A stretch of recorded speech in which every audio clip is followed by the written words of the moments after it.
Hello, everyone. Welcome.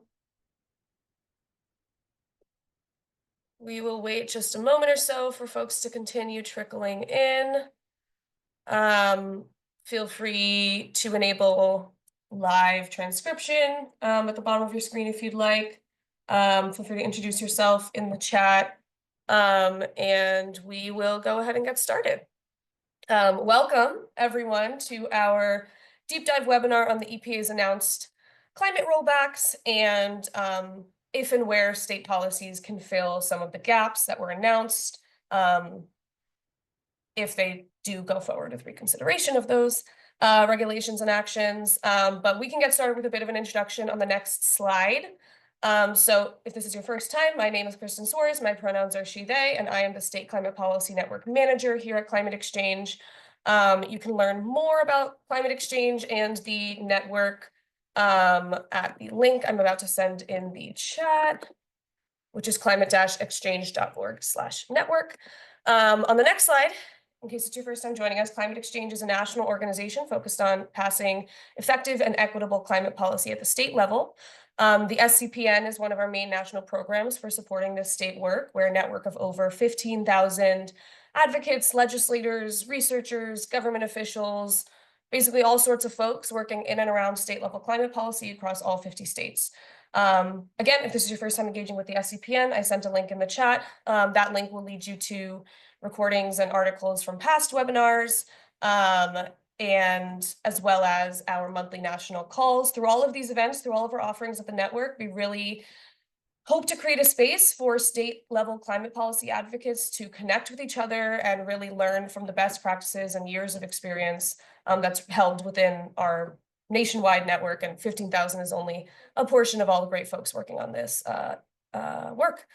I will send my email in the chat if you want to follow up with me to learn more about our work.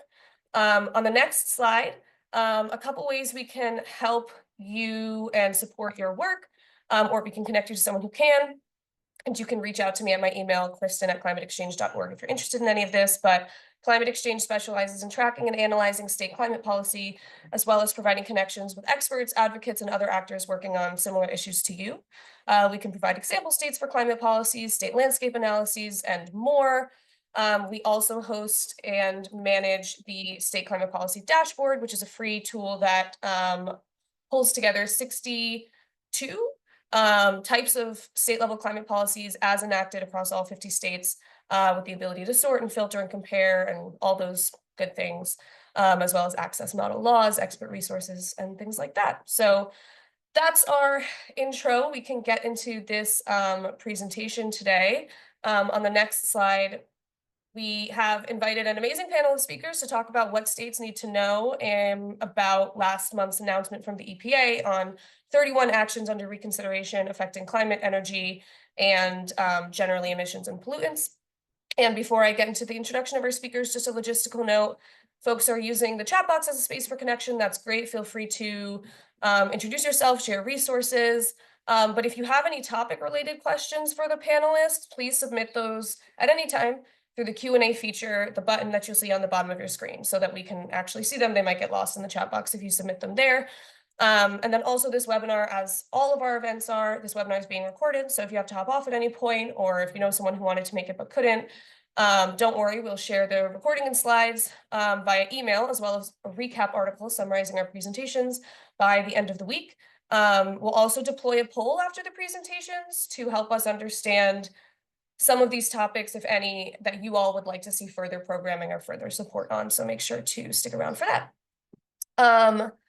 As you can see on the slide that's up right now, our agenda. First, we want to just kind of give a brief note on another federal action that happened earlier this week that is not the focus of this webinar, but is relevant. On Tuesday, an executive order was released that targets state level climate policies. And so we just have a note on that. And then we will kick it over to the lovely Janet McCabe, who was former Deputy Administrator of the US EPA up until October of last year, to kind of give some first impressions as a former EPA staffer. And then we'll kick it over to some folks on our very own Climate XChange team to kind of go through a survey of some of the proposed rollbacks that directly affect climate and some potential state policies and responses that can help fill the gaps, or at least continue to move towards decarbonization in some of the sectors that are affected.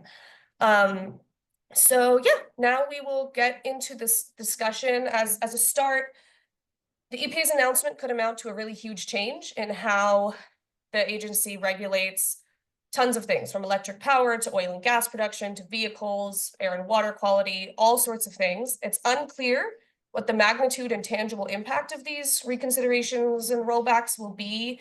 But the types of changes they're considering, the type of language they're using, suggests that they are potentially looking to end a lot of regulation of climate pollutants to the maximum extent possible. And so, as with many of these federal rollbacks, this presents opportunities for states to enact their own rigorous climate policies and regulations to make up for any withdrawal by the federal government. Although we do understand, in many states, some of these ambitious climate policies are not necessarily feasible to enact, but we do want to present where states are not federally preempted and really create a space as a strong community of advocates, as we are across all 50 states, to understand where and how states can continue moving forward toward their climate and energy goals. So I will start. We can stop. We can go to the next slide. And I'll start by handing it over to Janet McCabe, former Deputy Administrator of the EPA. I will actually not start. First, we will have this note. I will hand it over to Jordan Gerow, our Policy and Research Director, to give a note on the executive order I mentioned earlier. Thanks, Kristen. Yeah, we didn't have this in the agenda, but it is closely related to these issues, and it is pretty urgent, so we thought it would bear some mention at the top.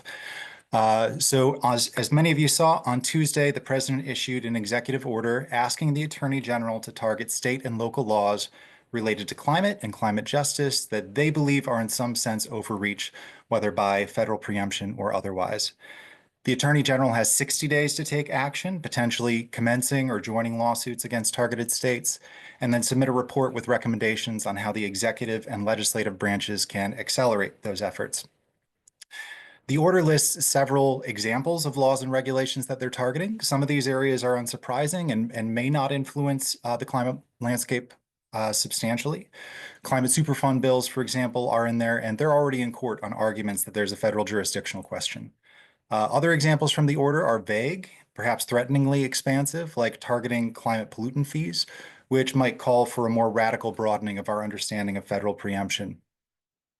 Other examples listed include laws related to delayed permitting, environmental justice, ESG investing, and penalties and taxes. So we don't know at this point how expansive this order will be in practice. The vast majority of state climate policy is unambiguously in states' rightful jurisdiction. Where there are legitimate doubts about that, a responsible attorney general from either party might intervene in litigation to voice those questions. But this order, in its tone and breadth, suggests more far-reaching interventions into legitimate areas of state jurisdiction. And an approach like this might forestall legal climate policy from coming into effect or have a chilling effect on policymakers and advocates. It might foreshadow legislative efforts to curtail the rights of states to manage their own carbon transitions. Or it might foreshadow attempts to take other executive actions against states, as the order suggests. At this time, Climate XChange is paying close attention to further actions from the administration to assess the practical scope of this order. To our network of state advocates and policymakers, we would note that at the least, the Attorney General may vigorously litigate questions of federal preemption in the years ahead, and we ought to respect that risk in crafting smart state policies. But state jurisdiction is constitutionally enshrined, and our portfolio of climate options are overwhelmingly beyond the reach of federal intervention. So at this critical moment, let's remember that fact and not allow this announcement to have a chilling effect on our work.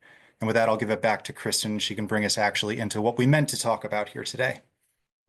Yeah, thank you, Jordan. We will move right along. This is an hour and 15 minutes, and we have a lot to talk about. So I will hand it over to Janet McCabe after a brief introduction. So Janet McCabe served as the 16th Deputy Administrator of the United States EPA from April of 2021 to October 2024. This position was a return to the EPA after spending 7 years working at the Office of Air and Radiation under President Barack Obama. And prior to rejoining EPA, Janet held various positions across state agencies, academia, and advocacy, including in the environmental agencies in Massachusetts and in Indiana as the director of the Indiana Department of Environmental Management, as well as in nonprofits like serving as the executive director of Improving Kids Environment Incorporated, which is a children's environmental health advocacy organization in Indianapolis, and as a professor of practice in the Indiana University McKinney School of Law and director of the IU Environmental Resilience Institute. So we are honored that you could join us here today and provide some perspectives as someone who has seen the inner workings of a lot of both state agency policymaking as well as on the federal side. So we can go ahead and stop screen sharing, and I will hand it over to you, Janet. All right. Thank you so much. Thanks to Climate XChange, and thanks to all of you for being here. Thanks to each and every one of you for everything you're doing in your communities to protect and speak up for public health and the environment in these very challenging times. And I know that this call was focused on the March 12th announcements, but as Jordan's little preliminary note here illustrates, we're seeing things every single day, it seems like, that are right directly in this space. So these calls are very timely. I appreciate organizations like Climate X, and there are others who have really stepped up to keep people informed and to provide support for state and local governments. As a former state government person myself, I super appreciate the work that organizations like Climate XChange do to sort of cover the landscape for states and give them a lot of resources and support, a lot of which you may not be able to use, but some of which you can. And being in community together is really important.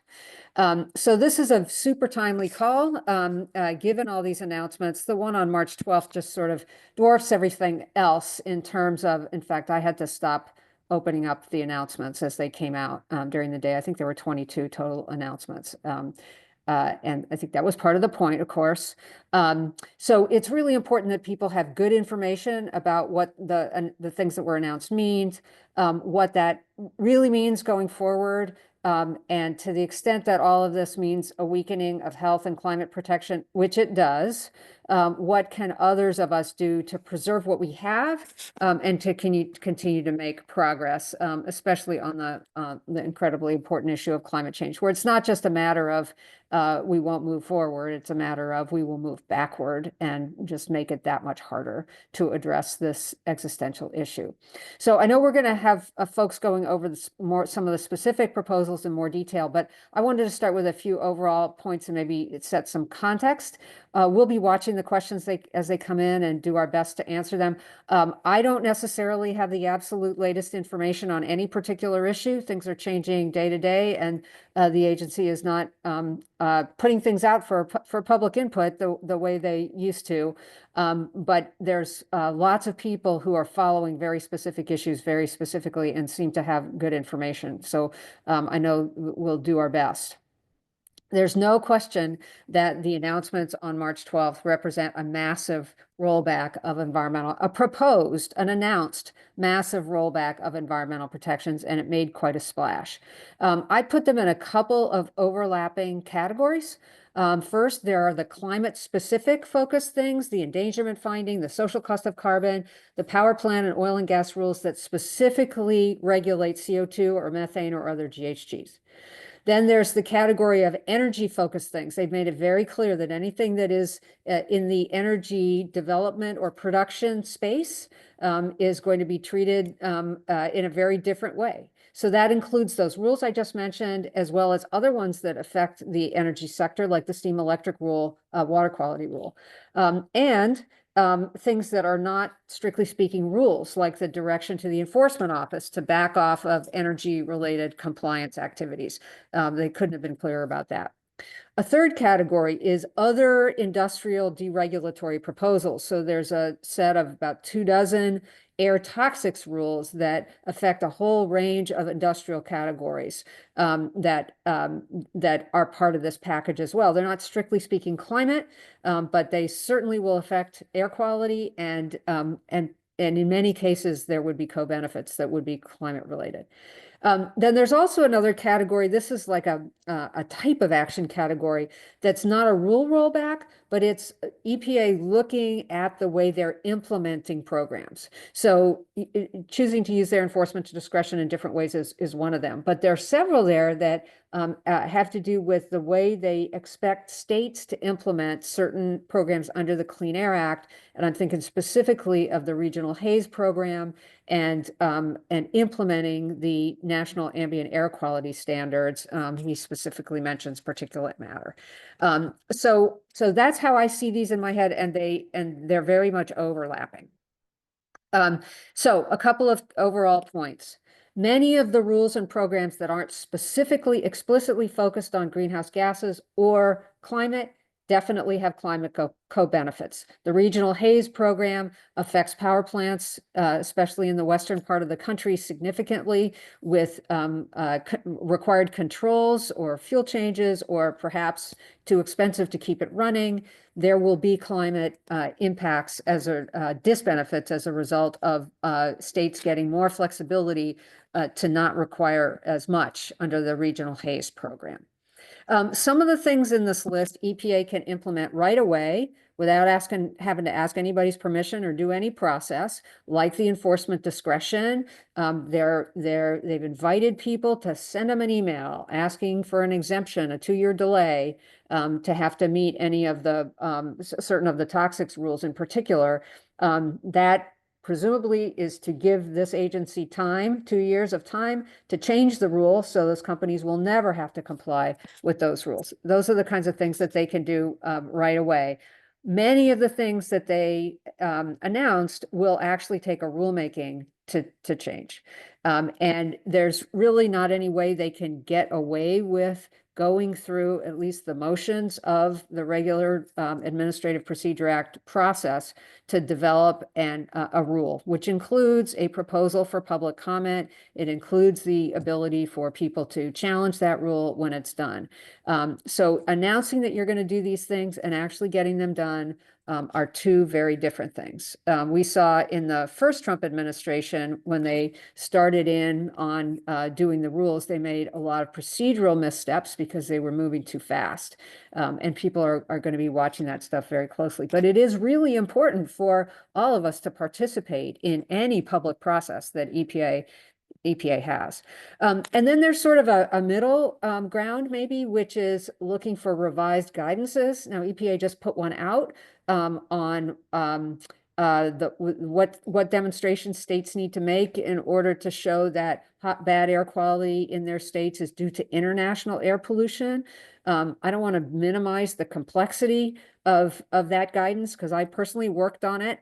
I was the recipient of it at the state of Indiana, but I worked on it at EPA. These things are challenging, but they put out a new guidance. It doesn't seem like they're going to be, I don't know if they shared that with any states in advance, but I don't think they put a proposal out for the public to see. So we need to be watching for guidances that are going to come out.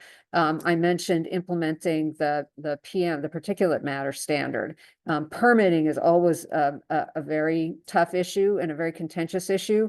I would not be surprised to see guidance coming out giving states more flexibility to relax permitting expectations under the NAAQS program. So we need to be watching for new guidances. I know we're going to talk about that more, but I just wanted to say on a number of these things, states do have the ability to fill some gaps. If EPA is not going to do enforcement activity, well, the states can do it, and states do mostly do all the enforcement activity. So you don't need to back off because the federal government does. You all states, I'm speaking, I know a lot of people on the phone are not state representatives, but states have to have to adopt into their own state regulations the things that EPA comes out with. They have to develop state implementation plans and all that sort of thing. You may have the ability in your state to not backslide on the provisions that you have in your state implementation plans and your toxics rules, for example. And if Administrator Zeldin is true to what he signaled, that states are that his relationship with the states is going to give them more ability to sort of run their own shows, then he should be okay with states being more aggressive, as well as states backing off. So I think that's a key area. And again, I realize in some states that's very challenging to do, but there should be opportunities there. There are some places where states are precluded from regulating more aggressively. Tailpipe standards is the obvious one. But in many cases, as Jordan said a minute ago, states have the ability under their statutes and under the Constitution to protect their residents and to protect their businesses from environmental pollution. So I think I will stop there. Kristen, I hope that gets the context set a little bit, and turn it back over to you guys. Yeah, thank you so much, Janet. That was really great perspective, and I appreciate the notes on the kind of different buckets of how these things fall into place, because all of these actions affect climate, even the orders and actions that technically don't have to do with climate and the environment that we don't even touch on today. Public health is being targeted for sure. So we will move right along. Thank you, Janet. We can start screen sharing again. We have a few of Climate Exchange's own expert team on the next slide to delve into the basics of EPA's announcement, what the regulatory timeline could look like, and then sort of a survey of some of the proposed actions, including those related to the social cost of carbon, electricity, transportation, HFCs, oil and gas, methane, some of those big kind of sectors that are being targeted. And then for each of the kind of proposed actions that we present, we'll review some state level policy actions that address similar issues and are not currently federally preempted.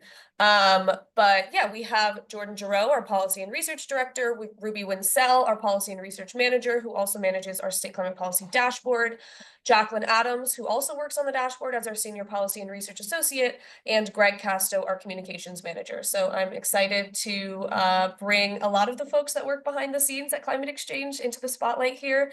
And yeah, I will hand it over to you, Jordan. Thank you so much.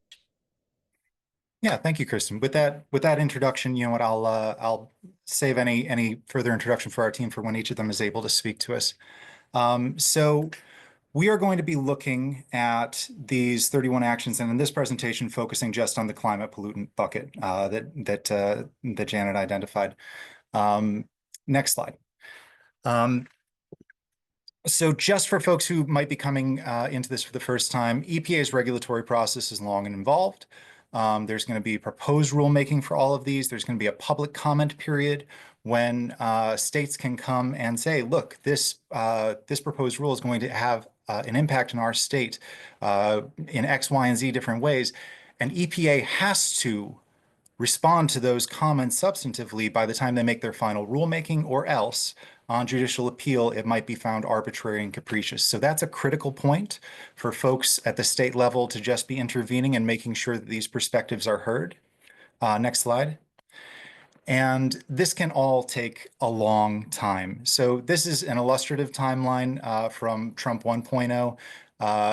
Trump spent a poetically extended time trying to revise Obama's Clean Power Plan into the Affordable Clean Energy Rule. He announced his intention in his second full month in office, and on his last full day in office, the DC Circuit Court vacated that rule. So you can see the timeline there. Just to have your head up, this is going to be involved on each of these rules, if not a full-term endeavor like this was. Next slide.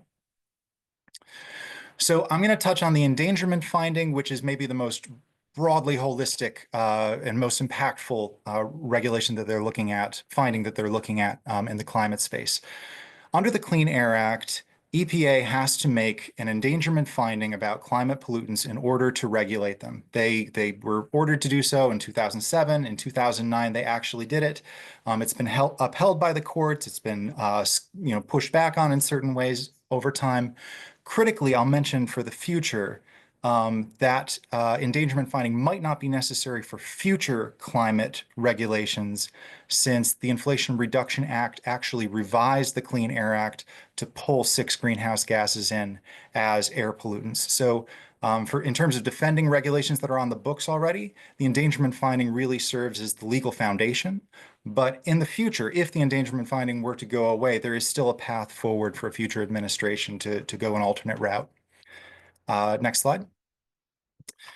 So if the endangerment finding were revoked, it would involve a fight in the courts where they have to look at the science. And the science is deeper and more robust in 2025 than it was in 2009. That will be very difficult for the administration to prove. They will not get all the benefit of deference that they might have gotten in the past, thanks to recent Supreme Court decisions.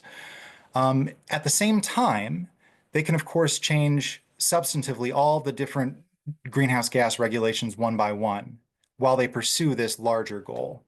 But if the endangerment finding were revoked, then all of those that relied on it for their foundation would be faster and easier to rescind all at once. Next slide. Another big overarching tool that they're targeting is the social cost of carbon. So the social cost of carbon is the regulatory tool they use to do benefit cost analysis to say, if we reduce greenhouse gases by this much, it will have this much public benefit, therefore it's worth it. This figure was established during the Obama administration, and it has gone through a bunch of different revisions over time. The Trump administration famously set it as low as $1. And in 2023, the EPA adopted a $190 a ton figure. So there's a wide range that has been executed at the federal level, and there's a wide range of values that states can consider if they were to adopt their own. Next slide. We do track states that have adopted the social cost of carbon. There's a lot of good examples of states that have done it either in a specific sector, like just looking at nuclear power, or just looking at resource planning at the utility level. There are, of course, some states that have adopted it in a more holistic sense. So we do advise you to grab whatever figure, preferably EPA's 2023 revisions, and apply it in your state. Next slide. And one of the ways that states can tailor this is by looking at discount rates. The biggest way that the social cost of carbon is moved over time is by using different discount rates, which tell us how much do we value future climate damages today. In 2100, if we're expecting $100 million worth of damages, would we pay $100 million today to avoid them? No, we'd apply some gradual discount rate. Those discount rates, while nominally small, 2.5 to 1.5%, you can see here on the graph on the right, have a huge difference in what that ultimate value is for benefit cost analysis. Next slide. I'm going to now pivot really quick to really sector specific stuff, and then I'll be able to hand it off to some of my colleagues finally. One of the biggest things that EPA is targeting are power plant emissions, particularly those that look at the longest lived coal plants, natural gas peaker plants, and natural gas baseload plants. Biden took the ball from, the Affordable Clean Energy Rule that I just mentioned was vacated on the last day of Trump's term, and developed these regulations, which people expect are going to spur early retirements of a lot of the dirtiest plants on our system. Next slide. We'll skip past this in the interest of time. Next slide, please. There's a long tangled history of how we got to this that I don't think we need to delve into. So under these regulations, you can see here on the map that there are some states that have a deep impact in terms of the emissions reductions that the rule would provide, and a lot of states where there's low or even marginally negative emissions reductions from this rule. So state by state, you can really see that clean power regulations are going to have a very disparate set of impacts. A handful of states with the longest lived coal plants, for example, drive most of the emissions reductions. Next slide. What states can do, finally. States can, of course, regulate these plant emissions directly. As Janet mentioned, state implementation plans are the arm by which states typically implement their Clean Air Act regulations that EPA puts out. And EPA's regulation is a floor. This is stated in the Clean Air Act. It's been ruled on by the Supreme Court, and states can come in and propose something higher, or they can stick with higher guidelines that they've had in the past. States can also adopt standalone regulations on just under state law that address the same smokestacks. Massachusetts, for example, enforced a state mercury regulation on power plant emissions for decades. So there are tools for states to mimic a lot of the same reductions that we would see under this rule. And Jacqueline is going to walk us through, I think, actually how states can do that, not just at the smokestack level, but for fleets of power plants as well. Next slide, and Jacqueline. Great, thanks, Jordan. So yeah, one step that states can take to reduce their electricity sector emissions is to set their own GHG emission reduction targets. These targets are established and set by a state, typically a % relative to a baseline year, and 7 states currently have such targets enacted, as you can see on our map here, pulled from our state climate policy dashboard.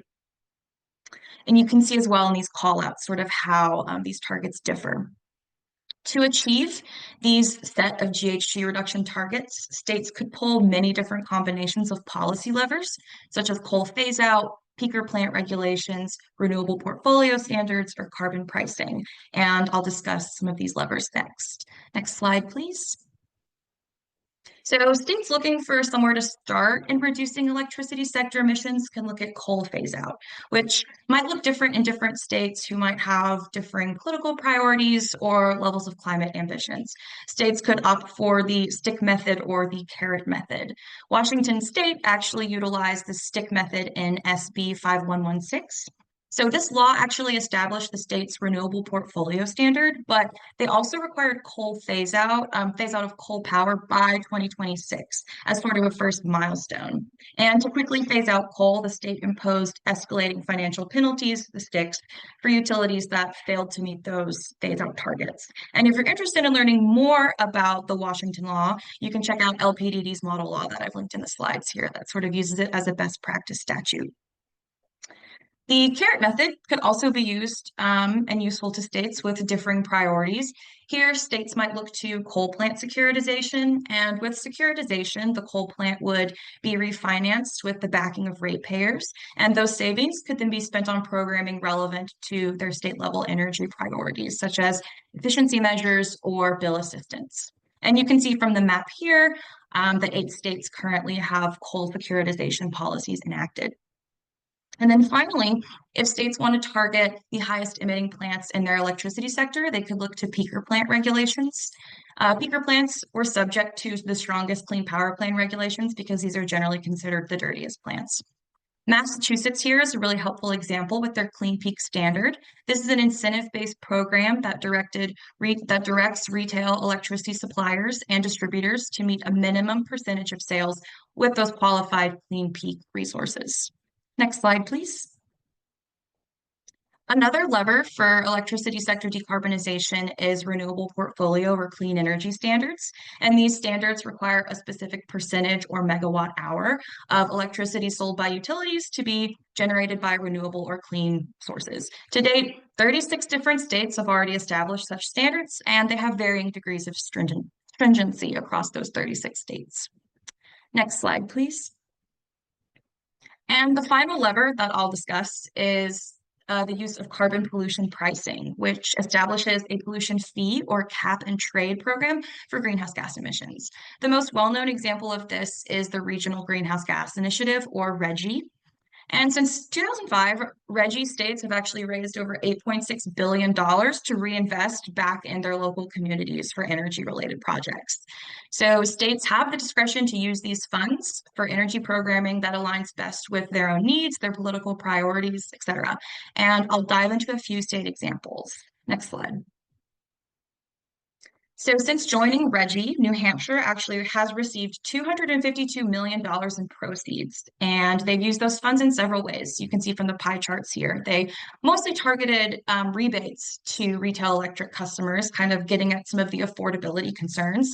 And they've also directed funding towards energy efficiency programming. And you can see in this slide here, I've outlined some of the programs around efficiency that they funded. Next slide, please. And then here you can see that Maryland took a different approach that was better for their state. They have received $815 million in proceeds from RGGI since they joined, and nearly half of that funding they have used for low-income bill payment. And then they've also spent that funding as well on efficiency programming. And I do want to note that while RGGI is a regional collaborative, that individual states could also work to establish their own carbon markets. Pennsylvania is currently trying to pass legislation to do just that through the PACER Act. And Governor Shapiro has announced that he plans to use 70% of those PACER Act funds, if passed, to reduce customer electricity bills, and then the remaining 30% on clean energy projects. So all this to say, states can tailor their carbon pricing programming so that the proceeds best meet the state's individual needs, their political priorities. And you can see from these examples that there are a multitude of ways in which that money can be spent. And with that, I will hand it back over to Jordan to talk about transportation. Thanks, Jacqueline. Yeah, so we are getting into the next area of areas that EPA is targeting in these deregulatory announcements. And this is mixed in a little bit with some other things that are probably going to be top of mind for our audience. So I'll mention the 3 rules that EPA is targeting in this March 12th announcement. The heavy-duty truck NOx rule, which would not, by the way, be reliant on an endangerment finding since it's targeting NOx. The multi-pollutant rule, this is what people think of as the big one in terms of light and medium duty vehicles. A set of technology neutral standards for model years 2027 to 2032 that might save 7.2 billion metric tons of CO2. And finally, greenhouse gas emissions standards for heavy duty vehicles, phase 3 of that program extending beyond 2031. Mixed in with this, folks should just be aware there are, of course, the CAFE standards, the corporate average fuel economy standards that are run under the DOT. They announced in January that they would be revisiting those. Next slide. And what I think a lot of folks have a lot of anxiety about are the California vehicle waivers. So under the Clean Air Act, states are generally preempted from regulating tailpipe emissions, but California has a waiver for this, as most of you know. When California passes its own vehicle emissions rules, other states are free to adopt them to the extent that to the stringency that California has it, at least. 17 states have adopted some part of California's clean cars and clean trucks rules, representing about 35% of the auto market. And the Trump administration is looking at a couple of different ways to try and roll these back. The first effort, which is underway right now, is through the Congressional Review Act. Because a lot of these waivers were approved towards the end of Biden's term. Under the Congressional Review Act, the president can submit these to Congress and have them basically give these new regulations a thumbs down. There's a 60-day clock that President Trump triggered on February 19th for Congress to make a decision. In the interim, a couple of different government bodies, the Government Accountability Office and the Senate Parliamentarian, have both ruled that they don't think that these waivers are rules for purposes of the Congressional Review Act. That is, that Congress cannot give these the thumbs down. But these bodies are advisory. So we're going to see what the Senate is going to choose to do. They've got about 10 days to do so. If the Congressional Review Act path is blocked, EPA can try to revoke these waivers directly, which is what they did in the first Trump administration. That was done through a rulemaking process. It took them over a year to finalize the rule. And critically, I'll note those rules in Trump's first administration were taken to court, and those cases were never resolved. Nowhere in the Clean Air Act does it lay out the process by which EPA can revoke a waiver. And states take that as an argument that EPA is not actually allowed to revoke these waivers. In fact, if you look at EPA's final rule revoking the waivers from Trump 1.0, they rely first on this argument that the waivers themselves are preempted by a 1975 law, suggesting perhaps that every waiver since 1975 has been improperly issued. So there's a lot of legal doubt about whether or not, of course, Trump can have EPA might be able to issue something that says that the waivers are revoked, but whether or not that'll stand in court is to be determined. So next slide. And I've mentioned already, when it comes to what states can do, if these waivers are dropped, they will be preempted from regulating tailpipe emissions directly, but there are a lot of levers that states can pull to encourage the electric vehicle transition. Besides that, they can regulate fuels, they can regulate the charging network, they can regulate charging rates, taxes and rebates, government procurement, building and zoning codes, and more. And I would like to turn it over to Ruby Wincele to walk us through some of those levers that states can pull in the transportation sector. Great, thank you. So first and foremost, even though there's a lot of uncertainty around the waivers and California's vehicle rules, while they still stand, states are able to adopt the few regulations on the slides to limit tailpipe emissions and increase EV sales over time. First up, we have Advanced Clean Cars, which combines regulations around tailpipe emissions and also EV sales into one package. 17 states have adopted some form of ACC. Pennsylvania notably has only adopted the tailpipe emission standards, so they're not shown on this leftmost slide. Advanced Clean Cars 1 covers model years 2017 through 2025, eventually reaching 22% of new vehicle sales required to be electric by this model year. And Advanced Clean Cars 2 are the more recent version of that, setting exhaust limits and requiring an increasing percentage of new vehicle sales to be electric, eventually reaching 100% of new sales by 2035. States have taken a couple different approaches with this. 4 states have thus far only adopted Advanced Clean Cars 1, so again, covering through model year 2025. 2 states, Colorado and Delaware, have adopted Advanced Clean Cars 2 through model year 2032. So that reaches 82% of new vehicle sales by 2032.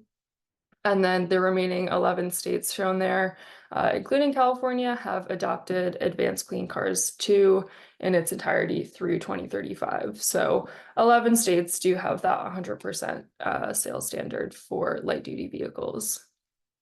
Next, Advanced Clean Trucks, or ACT, is a similar regulation for medium and heavy duty vehicles, requiring manufacturers to sell an increasing percentage of zero emission vehicles for model years 2024 through 2035, and gives manufacturers some flexibility on what vehicle models to electrify. Depending on the vehicle class, those sales need to reach between 40 and 75% of new vehicle sales by 2035. And currently 11 states have adopted Advanced Clean Trucks.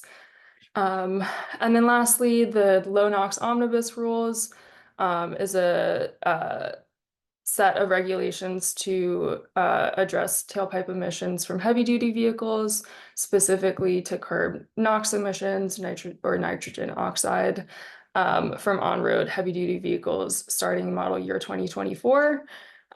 They encompass things like stringent tailpipe emission standards, updated testing procedures, tech neutral compliance mechanisms, all to achieve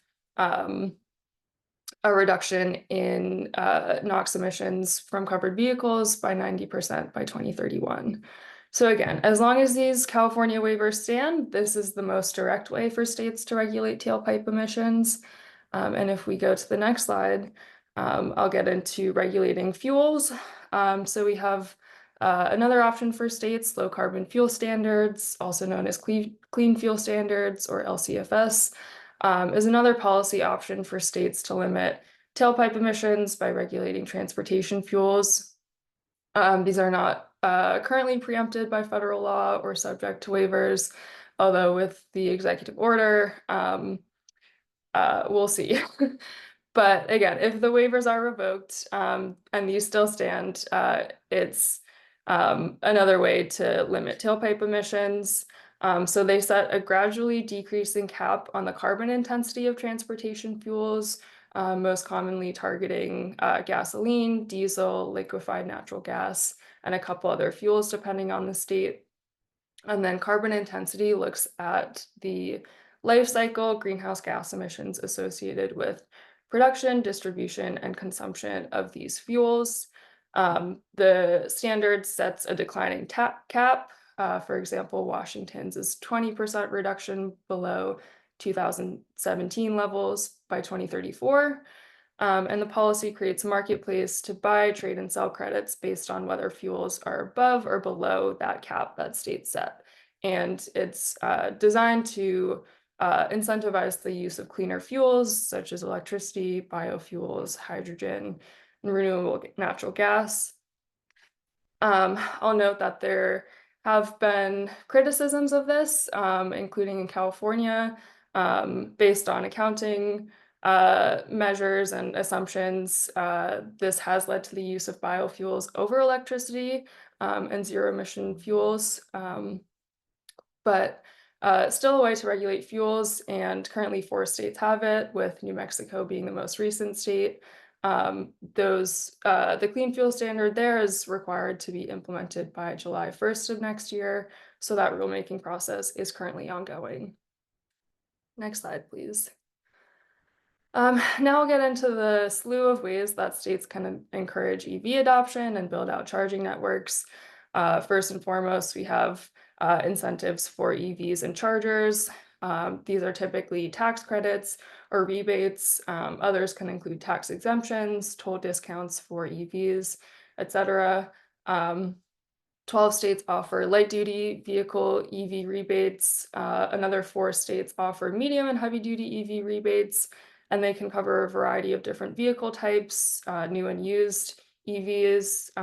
We're seeing some states provide rebates for electric motorcycles, hydrogen fuel cells, and many states also offer additional rebates for low-income residents.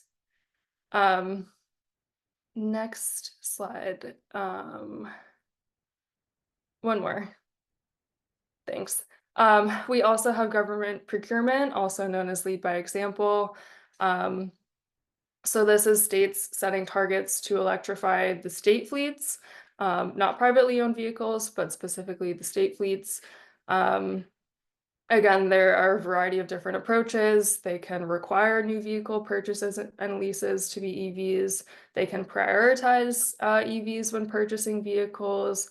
They can set a percentage of state fleet conversion by certain dates, with most ambitious targets setting requiring 100% of the fleet by certain dates to be electric, and then also having certain percentages of annual purchases be EVs, and they can cover all types of vehicles, most commonly light-duty vehicles, but medium and heavy-duty vehicles, transit buses, and school buses as well.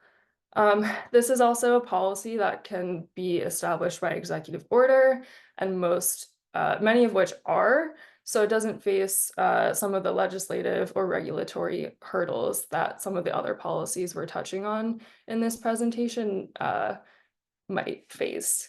And also a very common measure in states' priority climate action plans through the CPRG program. So kind of showing that there's really broad appeal for government procurement of EVs. Next slide, please. Getting into some charging network policies. First up, we have streamlining permitting processes for charging infrastructure. This can include standardized review processes with expedited review, clear review timelines, simplified review and approval processes, limiting certain requirements and accelerating the timelines of permit approval. An example in California establishes a checklist for municipalities on what they can include to streamline permitting processes. And there are also model laws as well from LPDD that go a little bit beyond California's and allowing some flexibility in what localities can do. Next slide, please. Next up, we have EV-related building and zoning codes. These are requirements that go anywhere from having EV-ready codes for new construction to mandating the installation of charging equipment. They can cover new construction or developments like residential and commercial buildings. A common approach is also requiring certain number or percentage of charging stations in public parking lots. And you can see 10 states have some type of requirement to either require EV-ready or actually the installation of charging stations. Next slide, please. And lastly, there are a couple planning and administrative steps states can take. Looking at EV charging rate design. This is also sometimes a question of energy affordability for EV drivers. So not raising costs for people charging during peak demand hours, for example. New Hampshire passed a law in 2018 requiring the PUC to develop time of use rates for EV charging supply equipment. States can also prompt PUC proceedings, requiring utilities to plan for their expected load growth from EV charging infrastructure and transportation electrification generally. And then states can also do the same thing. So we've seen state or multi-state EV planning exercises, kind of looking at expected growth in EVs and charging and infrastructure needs and a lot of the other policies that I've mentioned.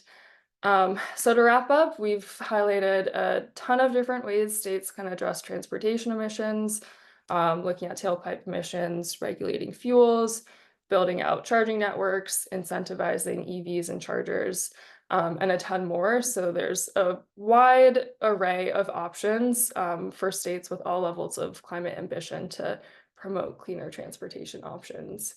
And with that, I'll pass it back to Jordan and we'll transition to some industrial policies. Thank you. Yeah, and I'll also just note for timing, we want to have enough time for Q&A, so we'll have to move somewhat quickly through HFCs and oil and gas.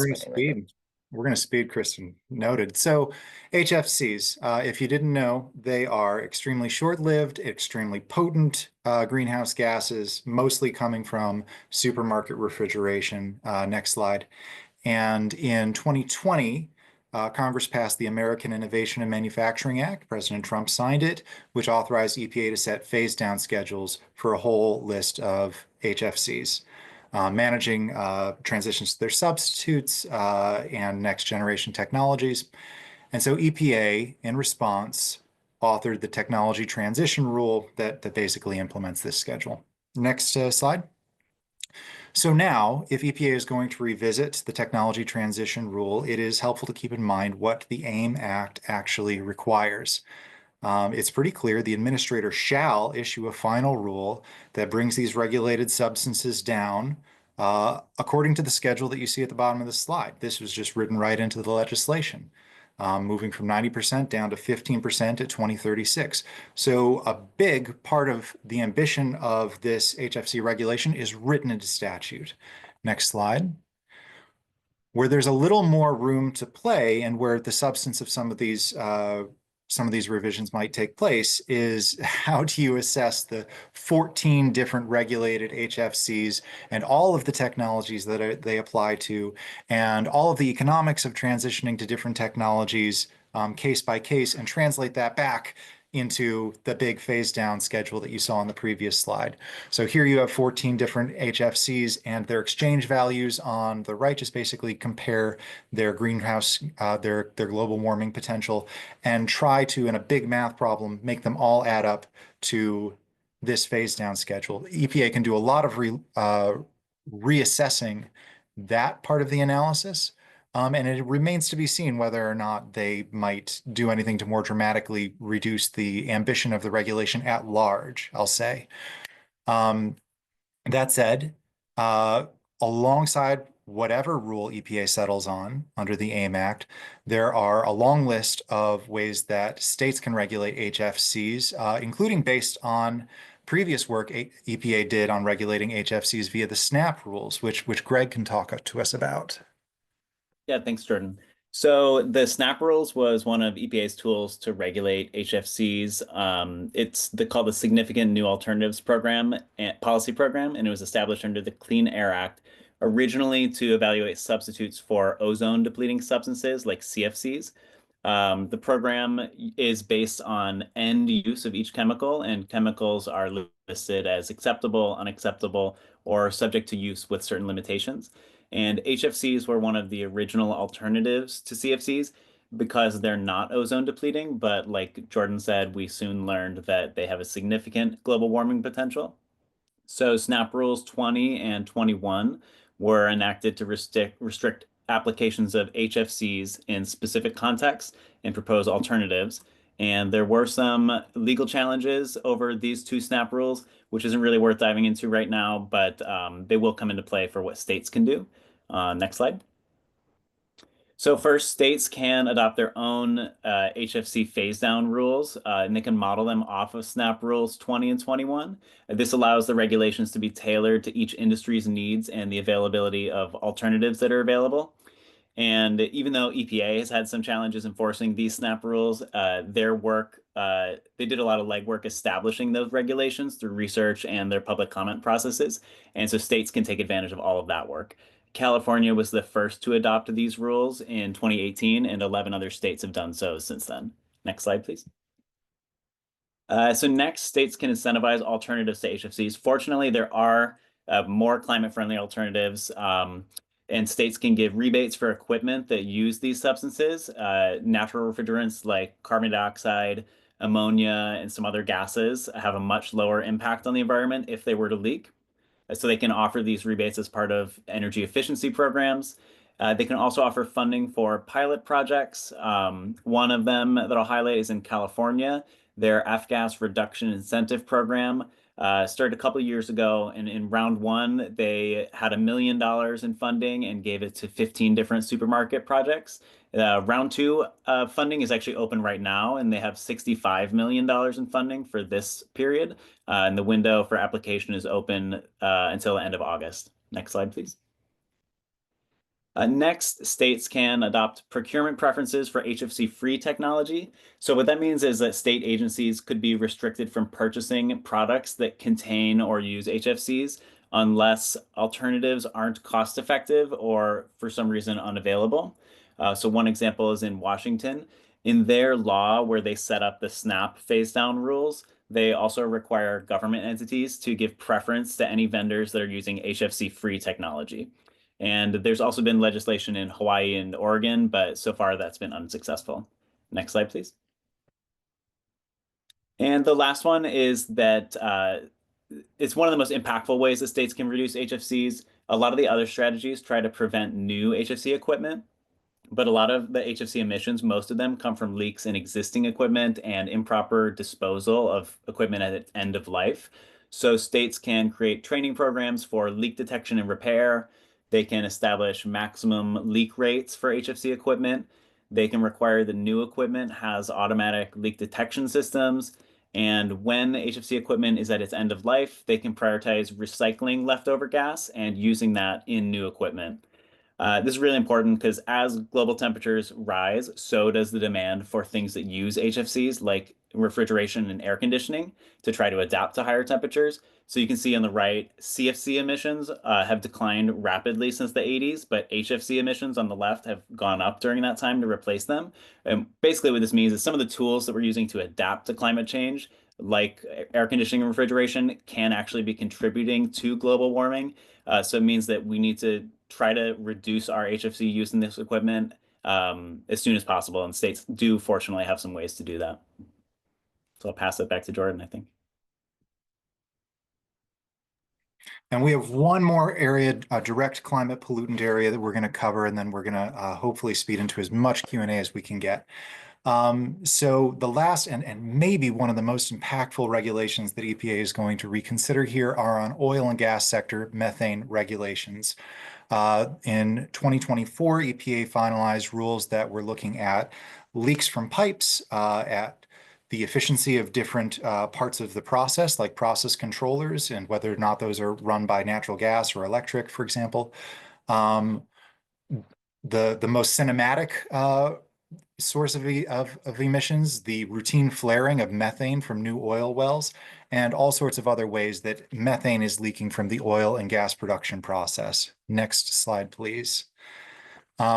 Just to give you a sense of the scale, oil and gas is responsible for about 30% of US methane emissions. If you took just what came out of the regulatory analysis for the rule that EPA finalized last year, it ramps up to saving 130 million megatons a year of CO2 indefinitely starting in the 2030s. And that 130 million megatons of CO2, just compare it to our current emissions, might represent as much as 2%.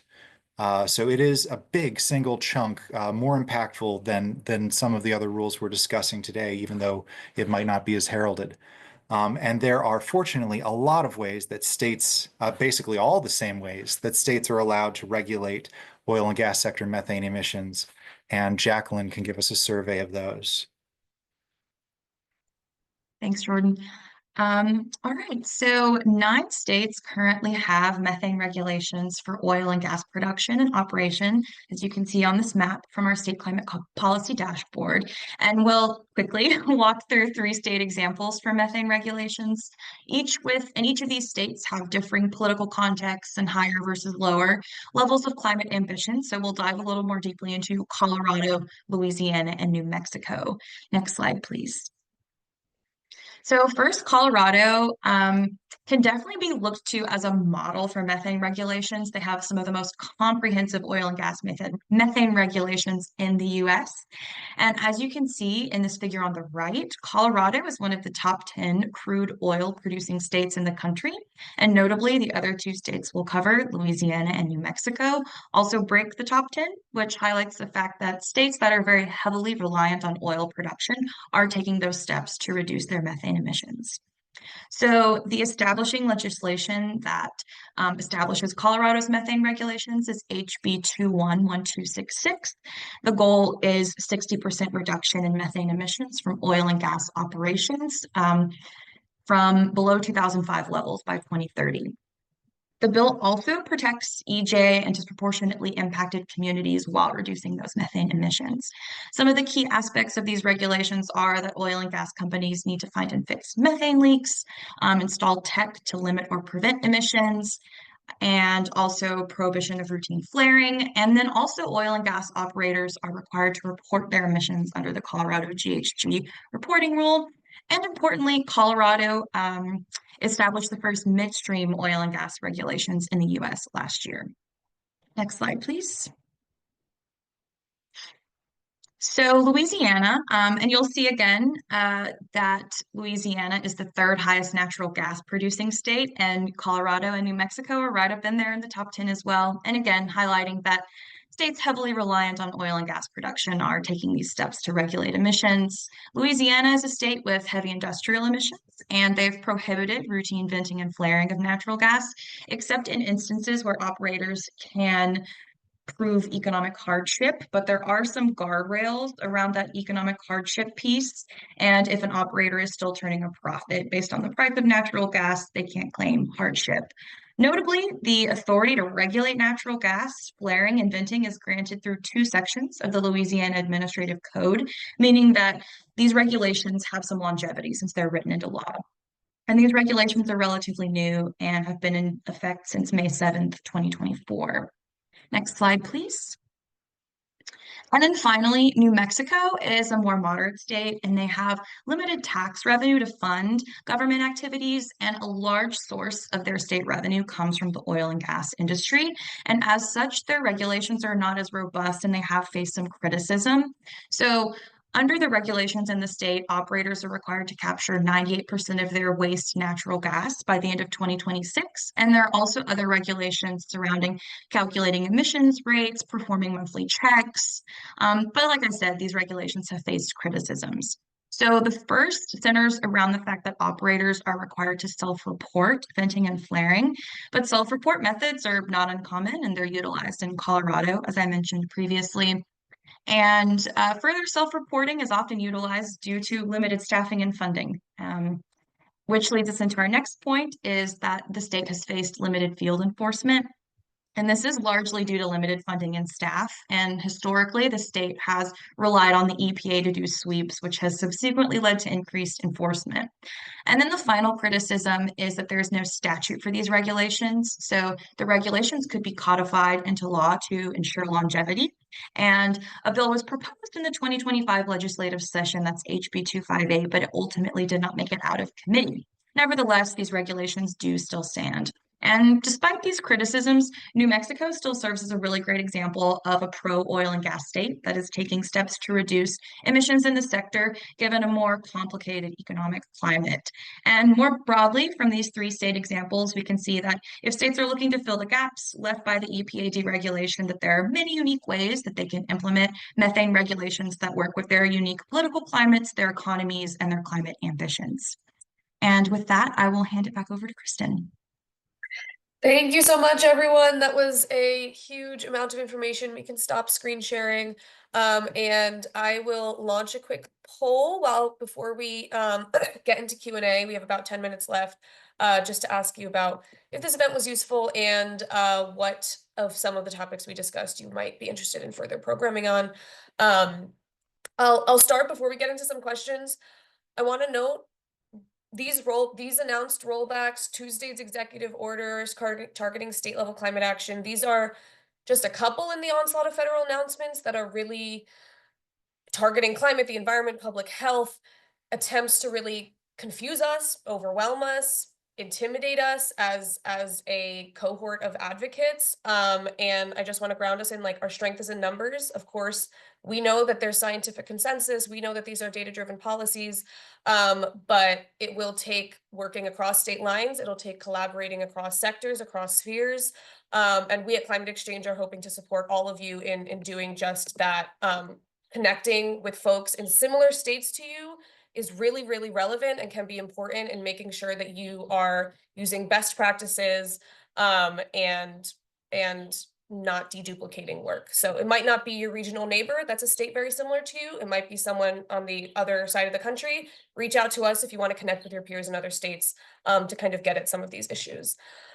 We will head into Q&A right now. Feel free to submit if you have not already. I have a question here that was submitted before this webinar. Given the EPA's rollback signals, what are some of the most effective legal, diplomatic, and financial tools that states can use to not only fill regulatory gaps, but also expand subnational and international partnerships, particularly in sectors like maritime shipping, where federal withdrawal leaves a complex vacuum? Big thorny question, but does anyone have some answers? Big one. So I'm not going to speak to, I think, maybe the diplomatic angle, but maritime shipping is an interesting one where we think that there's not so much state authority, but there might be a little bit more than we realize. So states, of course, are free to set fuel taxes. That hasn't been politically popular in the past, but it's been done. States are also free to set what are called in-use requirements, and in-use requirements basically were once proposed by California and then challenged under the Clean Air Act and then found by the Ninth Circuit to be viable. So California has a low sulfur emission standard for ships calling into their port that was permitted under this exemption within the Clean Air Act. So and then ports themselves often have a lot of different things that they can do. And ports are you have to kind of go port by port because there is a mix of government and private regulation of them. But ports themselves can set restrictions and fees and like to encourage certain types of travel coming into port and different fuels. So when we look at what authorities state have over shipping, it's not so much out in international waters or even in waters of the United States, but they do have a substantial amount of jurisdiction they can exercise. Great, thanks so much. We have another question here around environmental justice. Could the panel comment on how state climate policy gaps might affect low-income or environmental justice communities most severely, and what can be done to proactively address that? Before I hand it to my colleagues, I am gonna send something from the Just Solutions Collective, which does similar work to what the SCPN does, but specifically focusing on climate justice. They released in January a report on defending and advancing climate justice policies at the state and local level. So I'll send that in the chat as well. Sure, I'm not quite sure what state policy gaps mean, if that's referring to how states can fill federal gaps or what. But we do track 9 or 10, I want to say, environmental justice and just transition policies on the dashboard. First and foremost, identifying and defining environmental justice communities kind of lays a lot of groundwork for other policies. Jacqueline mentioned the Colorado methane law that has explicit language to prioritize emission reductions in disadvantaged communities. We've seen several states do that. Other ways to incorporate EJ benefits into climate policy. States can set investment requirements for specific programs, for funds, kind of filling the gap that the Federal Justice 40 program is no longer doing. Around 5 states have their own state level investment requirements. There are environmental justice advisory bodies building out staff and kind of interagency coordination around environmental justice. And then, of course, looking at the just transition angle of how to support communities and workers as states and communities transition away from coal, transition away from fossil fuel production, all those types of things. And I believe Kristen sent it.